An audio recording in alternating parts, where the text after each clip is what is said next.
میں نے کچھ لوگوں کو دیکھا ہے اگر کوئی نیک کام کر لیتے ہیں نا تو پھر وہ کہتے ہیں چونکہ میں نے کیا لہذا ساری دنیا فوراً یہ کرے.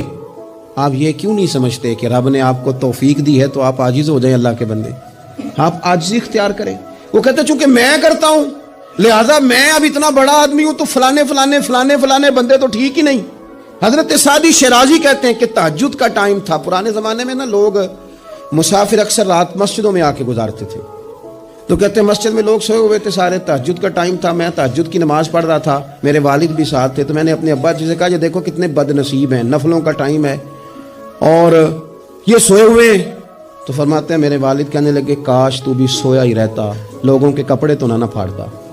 او خدا کے بندے اگر تو نے پڑھی ہے تو تیرا اور رب کا رشتہ ہے, اس کی بنیاد پر تو دوسروں کو حقیر جاننے لگ گیا. علم پڑھے دا مان نہ کریے ماتا کی میں پڑھیا, او جبار کہار کہاوے متے روڑ دے میں دودھ کڑیا.